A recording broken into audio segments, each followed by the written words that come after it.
အားလုံးပဲမင်္ဂလာပါဟာလာ Madrid Show ရဲ့ Facebook TikTok နဲ့ YouTube Channel တွေကနေပြီးတော့ပြန်လဲကြိုဆိုလိုက်ပါ Madrid ကဒီနေ့ညမြန်မာစံတော်ချိန်2နာရီခွဲမှာ Manchester City အသင်းရဲ့အိမ်ကွင်း Etihad မှာသွားပြီးတော့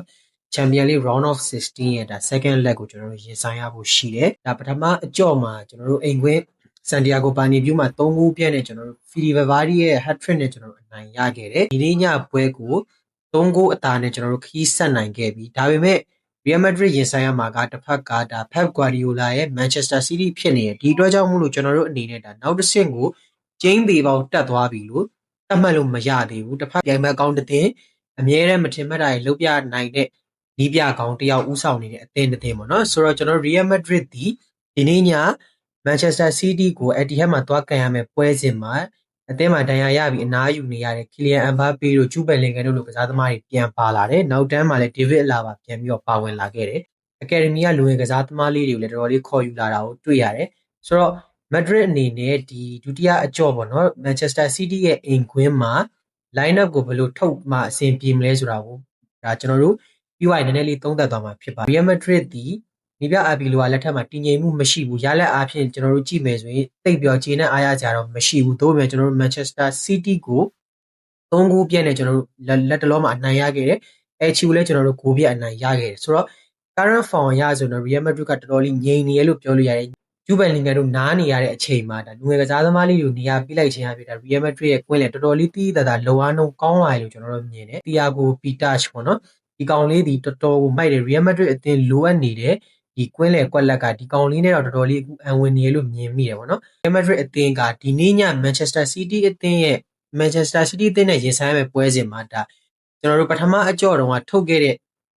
line up အတိုင်းကိုပဲပြန်ပြီးတော့သုံးသွားပြီးတော့ဒုတိယပိုင်းရောက်မှအနေငယ်ကျွန်တော်တို့ Kylian Mbappe တို့လိုJude Bellingham တို့လိုကစားသမားတွေကိုထည့်သွင်းသင့်တယ်လို့Ferland Mendy ကတော့မပါဘူးပေါ့နော်အဲ့တော့ဆိုတော့ကျွန်တော်တို့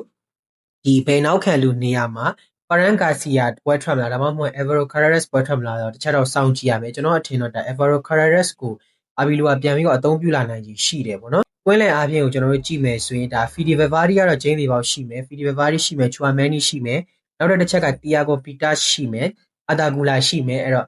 ကျွန်တော်တို့ကွင်းလယ်အစုဖွဲ့ရလဲအားရကျေနပ်စရာကောင်းတယ်တိုက်စစ်ကတော့ကျွန်တော်တို့ပထမအကြော့တို့Echi တို့ပွဲစဉ်တော့အတိုင်းပဲ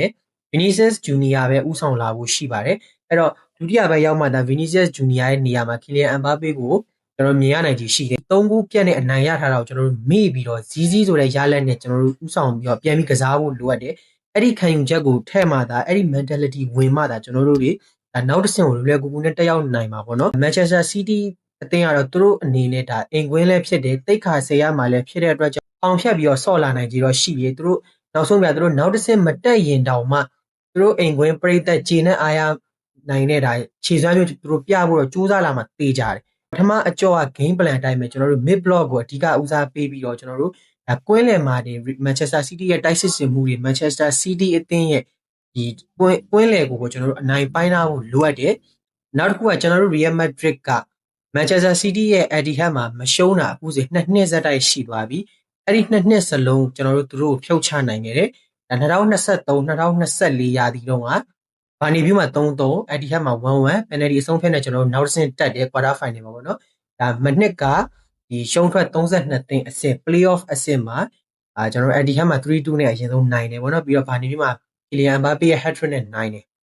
3ဂိုးတဂိုးနဲ့နိုင်တယ်အဲ့တော့မနှစ်ကလည်းကျွန်တော်တို့နိုင်တယ်ပထမအရှိနှစ်ကကျွန်တော်တို့တရေပေါ့နော် penalty နဲ့ကျွန်တော်တို့ဖြုတ်ချနိုင်ခဲ့တယ်အဲ့တော့ဒီနှစ်ကိုဘယ်လိုရလက်ထွက်လာမလဲ